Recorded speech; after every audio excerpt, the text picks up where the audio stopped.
Fuerte banderazo contra el gobierno en defensa de la propiedad privada. No, hoy no voy a romper el diario, simplemente voy a hacer una alusión al titular del diario La Nación, un canal opositor al gobierno, y aclarar, hoy hubo una gran protesta en Buenos Aires y en todo el país, y tanto los medios opositores como los oficialistas coincidieron que esa protesta era en contra de la propiedad privada por la privatización, por la expropiación de una empresa muy grande argentina que se llama Vicentín, cuando en realidad la protesta fue por la extensa cuarentena provocada por esta pandemia que está destruyendo la ya empobrecida economía argentina. Y cuando los medios, tanto opositores como oficialistas, se ponen de acuerdo en ocultar una verdad, es al menos para preocuparse. En el programa de hoy, que es mucho más divertido que el anterior, vamos a hablar de la gran rivalidad que hubo entre dos grandes estrellas del culturismo mundial, como lo fueron Arnold Schwarzenegger y Sergio Oliva. Un duelo que cambió la historia del culturismo, y vamos a ver que a pesar de las grandes diferencias que había, tanto en el físico como en la personalidad de estos dos atletas, hay un origen en común entre los dos. Simplemente, antes de presentar el programa, les quiero agradecer por seguir en Fitness Más. Si no se suscribieron, suscríbanse. Si les gustó el video, compártanlo con aquellos que les puede llegar a gustar. Se pueden suscribir dándole clic a la campanita. Así que, gracias por estar en Fitness Más. Y gracias por ser musculoso. Vamos al video.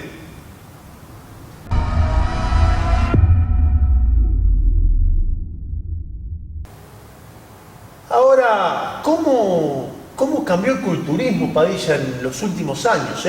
No te estoy diciendo el gran cambio que hubo de los 60, 70 a los 90, que ya fue monstruoso, sí. Pero de los 90 ahora con las redes sociales y todo esto. Estamos con el amigo Padilla, Diego Pujol, más conocido como Padilla. Para los amigos y enemigos. Y los enemigos. Ya un invitado de la casa, más que un invitado, ya pertenece a Fitness Más. Ustedes lo piden, lo pedís, lo tenés. Gracias por estar, Padilla. Hasta que los canse y los aburro. Bueno, no, Padilla es uno de los tipos que nunca cansa. Muchas gracias. Le mando un saludo a Marisol Cosi, una atleta que yo estoy sponsoreando. Le mando un saludo. Bueno, serán dados. Serán dados. El tema de hoy, como lo anuncié anteriormente, es uno de los grandes duelos que hay en el culturismo. ¿Vos viste que hay una antinomia siempre en todo sentido? El River Boca del culturismo. El River Boca. El Barcelona Real Madrid. Chevrolet Ford. Y así tenemos un Bilardo Menotti. Y en el culturismo, si bien después, más adelante, hubo un Cutler, Cole, Maradona, Pelé. Esa podría ser la comparación de Sergio Oliva. Claro, ya en el ambiente deportivo, digamos. Claro, comparar a dos monstruos, digamos. ¿Clay tuvo una contraparte? ¿O Foreman y Fraser? Y el clásico sería Foreman peleó una sola vez.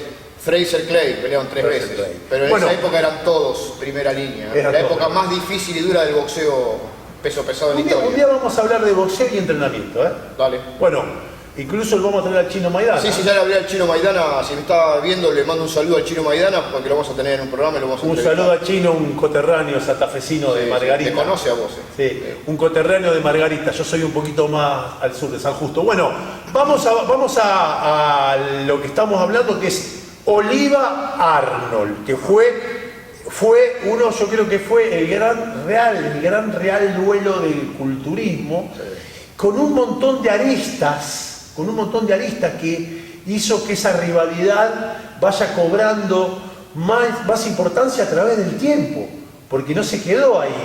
Con el correr de los años fueron apareciendo datos, anécdotas, mitos. De hecho, el mito, el sobrenombre, cada uno tomó caminos diferentes. Pero vamos a empezar por el principio. Estamos hablando de dos tipos que, si bien fueron contemporáneos, no tenían la misma edad. 6 años de diferencia. Oliva es del año 41 y Arnold es del año 47. 47, 6 años, que en culturismo, hoy no sería demasiado entre un culturista de 40 y de 33 años, pero en esa época, vamos a hablar expresamente de Pumping Iron, Olimpia 1975, Arnold tenía aproximadamente... En Pumping Iron tenía 28 años, cuando el primer Mr. Olympia tenía 23. Ahí sí había una diferencia notoria. Claro, 6 años en esa época era bastante. Una ventaja. Sí, una ventaja. Una gran ventaja en cuanto a edad. Hoy no sería tanta la ventaja. No, hoy no, pero en esa época sí. Hoy no sería, perdón, no sería la ventaja entre 40 y 32. No. Sí. Entonces, estamos hablando de dos inmigrantes, qué cosa, ¿no? Todo forma parte de ese gran mito, de esa gran rivalidad de dos inmigrantes, de países económicos, de razas totalmente diferentes, sí, de países totalmente diferentes, de culturas diferentes, que cada uno tuvo su adolescencia en su país y luego se juntan en Estados Unidos. Contame un poco, hablemos de Oliva primero. Oliva nace en el año 1941 en Cuba, en el Cuba que todavía estaba Batista, antes de Castro, antes del comunismo. El padre le insinuó 2 veces a Sergio, a su hijo Sergio, para que entrara en el ejército de Batista para combatir al comunismo de Castro. Y laburaban con el padre en una plantación de caña, un trabajo muy duro de entrada. Digamos, una familia humilde. Sí, de estrato humilde, sí. Y siempre trabajando duro en los cañaverales, un laburo duro, ¿no? Bajo el sol. No, me imagino. Sí. Y empieza un joven Sergio, bueno, después viene el comunismo, Oliva siempre estuvo en contra del comunismo, lo ha odiado siempre, por eso me cae bien. Y empezó a entrenar en la halterofilia, en levantamiento olímpico. Y acá hay una anécdota simpática de este tema, porque en el Cuba de Castro el culturismo estaba mal visto, el levantamiento olímpico sí. Después Oliva, años después, cuando llegó a Estados Unidos, dijo: me fui de ese infierno de Castro a hacer el deporte que yo quería, que era el fisicoculturismo, para demostrarle a todos esos castristas que el culturismo no tiene nada de mariquita como nos habían adoctrinado en Cuba, porque esa es la palabra que usaban los profesores de levantamiento olímpico y halterofilia, claro, en la Cuba comunista. Eran los prejuicios también, sí, de la época y sobre todo en Cuba. Sobre todo en Cuba. Que el régimen cubano y el Che Guevara, no me quiero desviar en política, pero no era lo que la gente cree hoy. Hoy muchos que creen en el Che Guevara hubieran sido fusilados por el mismo Che Guevara. Sí, hombre que es totalmente opuesto a nuestras ideas, pero bueno, eso les vamos a un día vamos a hablar de política. Sí. Entonces tenemos el paralelismo, sí, de Oliva, de un país extranjero, con Arnold, que también viene de una familia humilde, digamos. Humilde, el padre de... A pesar que viene de lo que sería... ¿Podemos decir que era el primer mundo? En esa época no era el primer mundo. Y Arnold nace en Alemania posguerra. Austria, en un país en el pueblo. Una Austria posguerra, estamos hablando básicamente. Una Austria arrasada, una Europa arrasada por la posguerra, que ahí no había mucho dinero para hacer culturismo ni nada de eso, menos que el padre también estaba en contra del fisioculturismo, no le gustaba para nada, o sea, estaba mal visto el culturismo, realmente es así, estaba mal visto, había prejuicios. Fuera de Estados Unidos, si bien en Estados Unidos obviamente siempre habrá habido gente que estaba en contra del culturismo, era mucho más aceptado, el americano es mucho más abierto. Más abierto, sobre todo cuando a alguien le va bien en algo, en una actividad le va bien ya directamente, pero en cambio en Cuba, viste, o por ahí en Europa era más difícil. Claro, entonces tenemos el paralelismo. En Cuba directamente estaba prohibido, o sea, proscripto, claro, ¿no? O sea que eso no era bueno para la juventud, a ese nivel. Claro. Entonces, estamos hablando, quizá estamos en dos familias de clase humilde, digamos, sí, con dos jóvenes con trabajos muy duros. Sí. No es como ahora, vos tenés en cuenta que cuando hablan de la historia del culturismo, el culturismo de ahora y el de antes, hay un montón de diferencias sociales, de entorno, de cantidad de atletas, hay un montón de diferencias, pero el tema es que no contaban con los recursos antes. Realmente ni Oliva ni Arnold, cuando empezaron a entrenar, muchos culturistas de esa época europeos, no contaban con grandes recursos. La comida de la cara. Y ahí juega un rol fundamental la genética. 100%. Porque obviamente que hoy también la genética es determinante, pero siempre, mal que mal, hoy cualquier pibe de clase media, digamos, media, y hablar si es media acomodada, tiene acceso a proteínas, a información, a la comida, sobre todo en países como en Argentina y en la mayoría de los países. Pagarse su suplementación química Sí, también. su suplementación. En esa época no solamente no estaban los conocimientos, sino que esta gente... Los recursos económicos. Los recursos económicos... Y menos para Sergio Oliva, imagínate un país comunista que tuvo que rajar y pedir asilo político. Sí, incluso Arnold también entrenaba en el frío, en un patio. Y la anécdota es que Arnold empezó a entrar en un gimnasio que no tenía ni vidrios. Imagínate en el invierno de Austria, de varios grados bajo cero, le ponían cosas, colchones para tapar los agujeros de los vidrios por el frío. Bueno, entonces, vamos a tener que los dos vienen una adolescencia difícil. Difícil, sí. Los dos se van a Estados Unidos en busca de un futuro mejor. Ahora, la pregunta, ¿van a buscar un futuro mejor y descubren el culturismo o ellos ya iban con la idea de hacer una carrera en el deporte? No. Ya iban con la idea de hacer una carrera en el deporte. Ya los dos desde muy chicos querían ser culturistas. Oliva empezó con la halterofilia porque no se podía hacer otra cosa, pero todos tenían en la cabeza el culturismo ya. Desarrollar un gran físico. Bueno, un dato importante. Sí, un dato importante. Sí. Eso ya se lleva en la sangre, en el ADN. Sí, como decía Weider en la película, no sé si habrá sido cierto, pero me gustó. El que nace para las pesas cuando tiene el primer contacto con ellas, ya se sabe que es para él. Claro, exactamente. Sí. Entonces, repasando un poco cómo arranca la carrera deportiva de cada uno, vamos a decir que Sergio Oliva tiene un comienzo debutando en Estados Unidos. Sí. ¿En qué torneo? En el Mr. Illinois creo que fue. El Mr. Illinois. ¿Y cuál sería el primer torneo importante? El Mr. Chicago creo que fue, que del año 63. Él siempre vivió en Chicago. En Chicago, sí. Era policía, ¿verdad? Sí, no, primero trabajó de 10 a 12 horas por día, igual que Dave Mastoraki, trabajaba en una fábrica de acero.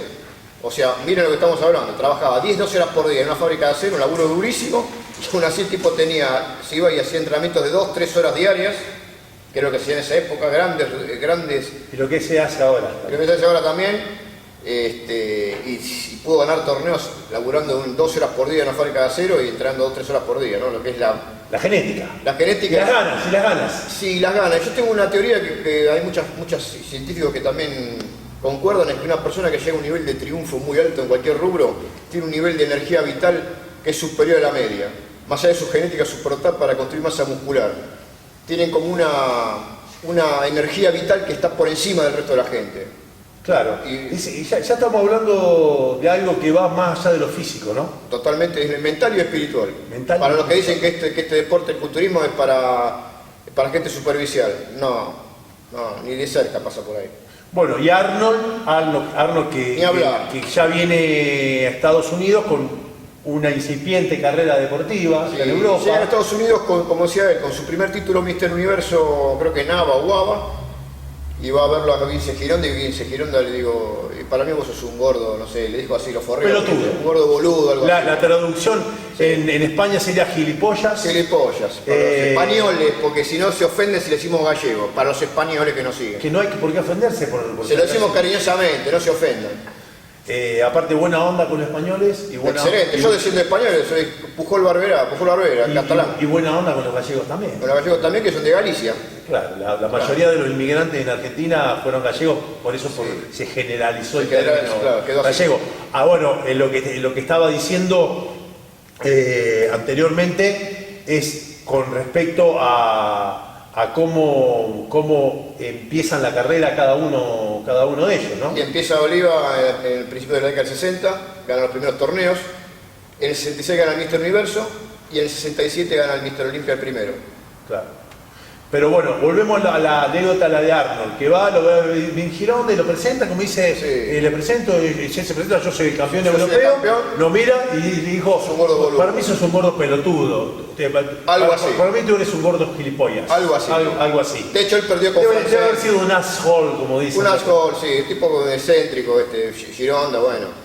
Y Arnold era un tipo grandote, todavía no demasiado pulido, pero ten en cuenta que un adolescente de 19 años. Era un niño. Un niño, un cadete, ya era enorme. Después quedaron buena onda entre Sí, después sí. Entonces, ya consagrado como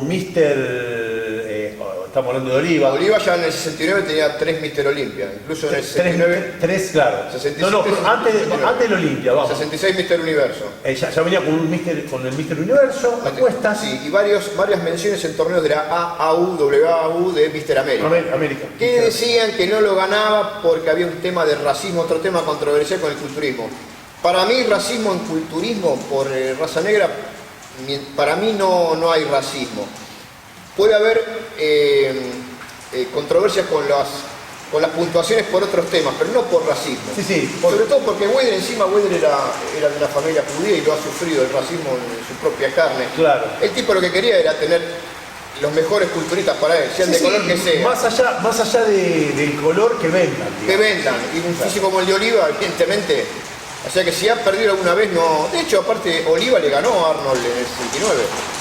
No es que el primero lo agarró también un poquito. Un Arnold de 22 años. Después Arnold le gana a él en el 70. Hay una tercero, Reg Lewis. Bueno, que estaba muy por debajo de esos dos, ¿no? Claro, y viendo, hablando un poco de lo que es la personalidad de Arnold, claro, que avasalla el tipo. Avasallante, pero más allá de lo avasallante, como el tipo siempre, al día de hoy, que va al billete, y lo hablamos con el tema de las proteínas vegetales, qué sé yo, y está esa foto famosa. Me cayó un ídolo con esa pavada. Hay un par de temas para tener en cuenta por lo que eran los físicos. Vos el otro día decías algo bien que yo pensaba que era el único que lo decía, pero vos también lo decís. Que los cuerpos del culturismo de antes eran cuerpos muy identificables unos con otros. Muy personales. Muy personales, una especie de una lucha épica que conjuga la idea y la carne, ¿no? En una lucha casi de indiferencia al universo, individuos mostrando la mejor parte de sí mismos, y eso es lo que los David contra los Goliat, la línea contra la masa, ¿te acordás? Claro. El culturismo tenía algo así romántico, por eso es tan atractiva esta época, no sé si nos siguen. Él coincide conmigo que los cuerpos de antes eran muy identificables unos con otros. Sí, a ver, lo que hablábamos con Padilla el otro día es que, por ejemplo, incluso hasta Dorian Yates, digamos, aproximadamente, ni hablarlo de los 80, los 70, 80, sí. Vos tenías un Berry de May, un Bob Paris, claro. Un Stridon, vos le cortabas la cabeza y este vos decís Paris, es Gaspari. Algo así. Hoy tenés que ser muy conocedor y estar muy metido para identificar. Son iguales. Físicos muy parecidos, pero es un tema de análisis en otro programa de por qué pasa eso. Eso no es una casualidad. Lo vamos a analizar en el próximo programa. Sí. Volvamos al Mr. Olympia. Sí. Primer Mr. Olympia, Oliva le gana a Arnold cómodamente. Oliva le gana a Arnold tranquilo. Oliva en su mejor momento, de unos 105 kilos más o menos. De enorme tamaño, con cintura ínfima, perfecto y proporcionado como nadie en la historia tal vez.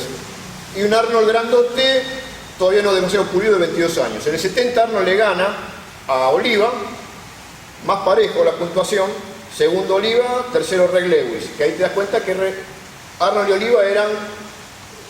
dos escalones, y después venían los demás atrás, claro. La cosa era entre ellos dos. En el 70... Sí, bueno, pasó también en los años de Coleman, Cutler y seguía con el resto, pero acá era peor todavía. Más diferencia. No, acá había más diferencia.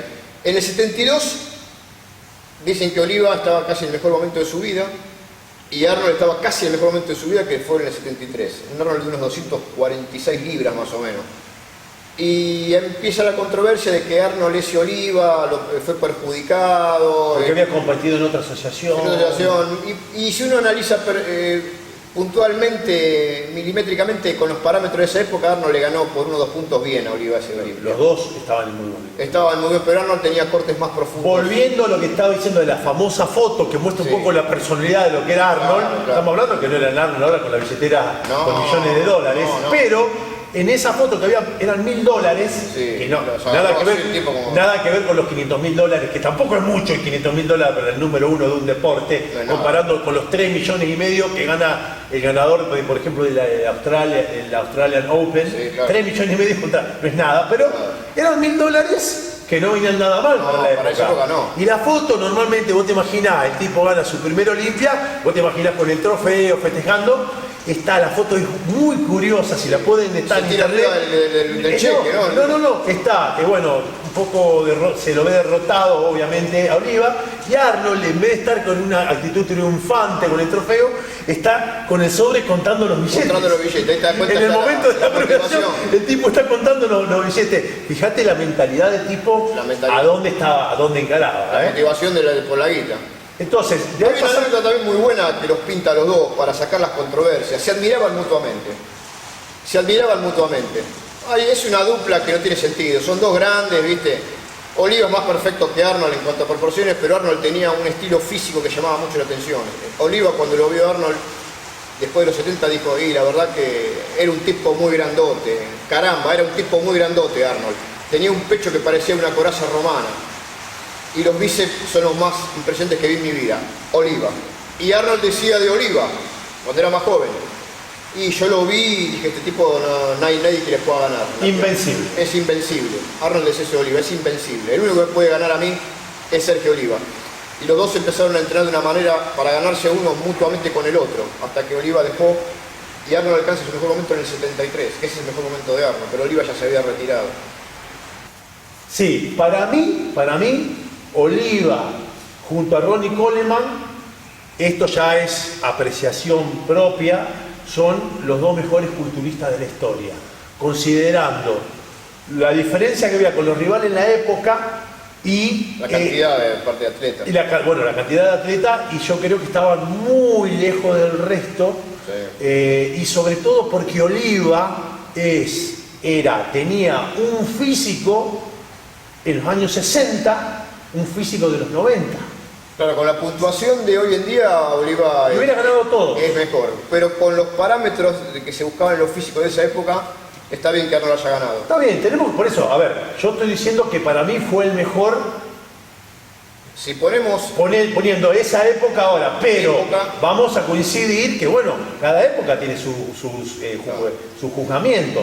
En esa época las piernas no eran tan importantes, se juzgaba mal el torso, el pecho, los bíceps, los brazos. Hoy los brazos en culturismo, más allá que a algunos no les guste, pasan un segundo plano. Pero en esa época no, eran en esa época, y el pecho también. En esa época no. La caja y la estructura también puntualizaban. Sí, escúchame, entonces vamos al 73, el mejor Arnold. Sí. La verdad que cuando uno ve las fotos, que no hay muchas fotos de Arnold 73. Y hay un solo video que es el que no pude conseguir para que lo pasaras en Super 8, que se puede trasladar que está él, que toma las medidas. Creo que es un discípulo de Artur Jones, le toma las medidas a Arnold de pecho y de brazo en ese video. ¿Podemos tirar como con un dato de color, digamos, la medida de brazo de Arnold? 22,5 inch. Bueno, 22 y media. De Arnold en ese momento. Padilla, yo sé que usted está muy americanizado. Háblame en centímetros. 57. 57 Arnold. Solamente en ese año. El 73. Nada más. Sí. Después él andaba entre 55 y 56, 55 y 56. ¿Y un peso? 246 libras en el torneo y unos 255 fuera de... De vuelta. Sí, en argentino. Arnold estaba en 115, 118 kilos y competía con 111, 113. Salvo el Olimpia 75 y el 80 que estaba, sí, no estaba bien. Sobre todo el 80. No, sacaste esos dos. Yo hablo de 70, 74. Claro, ¿y Oliva con qué peso? Oliva, bueno, se dice, ahí por eso que la web a veces dice cualquier cosa, porque estamos hablando de que dicen que pesaba 113 kilos. No, Oliva pesaba entre 99 y 105. Y en el Olímpico, cuando volvió en el 84 y en el 85, pesaba 94. Que para esa estructura es... Para 1,74 m... Un poco más, ¿eh? 1,78 yo creo. No, mide 1,74. ¿Sí? No, lo pidió Artur Jones cuando entrenó con él, que tomó las medidas. Que la medida exacta de Oliva de brazo es de 52 centímetros en frío. Un gran brazo para esa altura. Sí, y el pecho era de más o menos casi 140, no de 150 como dicen. Bueno, siempre hablábamos de las exageraciones. Sí. Igual 140 para 1,74 m, con esa estructura es una monstruosidad. Sí. Cutler tiene eso, que es un tipo actual. Sí, claro. Con una estructura ya mucho más grande y una cadera del doble. Una cadera más grande. Tal vez Oliva, teniendo en cuenta época, recursos, es el más grande de la historia. Sin duda. Junto con Coleman. Sí, pero si a Coleman lo llevamos, como siempre te digo, sí. Es como la comparación del fútbol. De Pedernera, Lustó, ¿viste?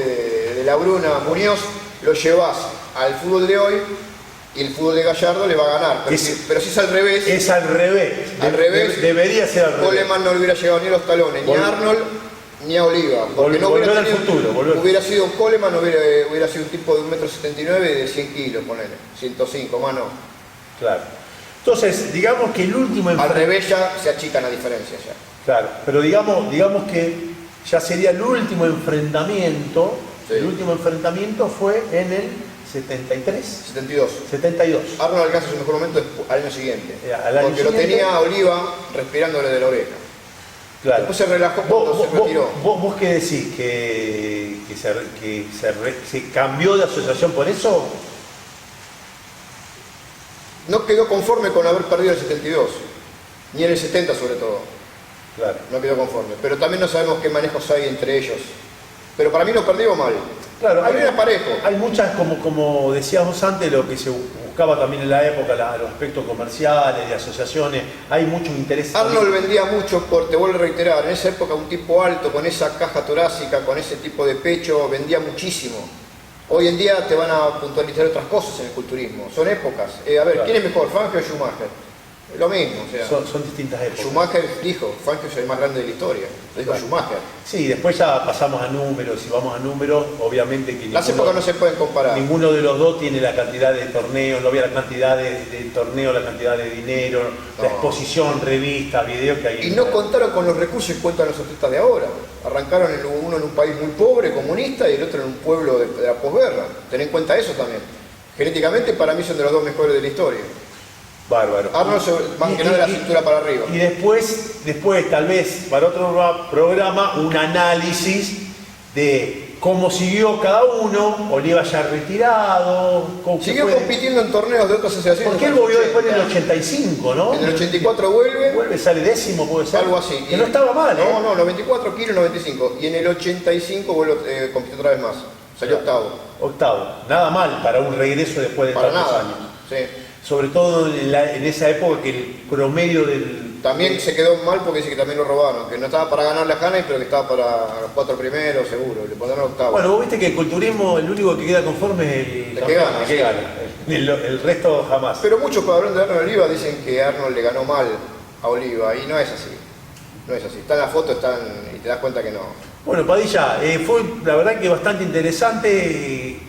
Si los profundizamos un poco más en este duelo que todo el mundo conoce, claro. Oliva, Schwarzenegger es el gran duelo, pero me tiraste unos datos ahí que por ahí estaban un poco escondidos y redondeamos un poco lo que fue, y ya queda para otro programa analizar lo que luego de esas competencias significó realmente Arnold, más allá de la parte deportiva o culturista en sí, la parte comercial, la parte social. Empezó con él. Cómo se abrió al mundo el culturismo y cómo Arnold convirtió al culturismo de ser un deporte de un gueto a popularizarlo y llegar a ser de alguna forma de lo que es. Por supuesto, y el gran negocio del fitness que hay hoy en día.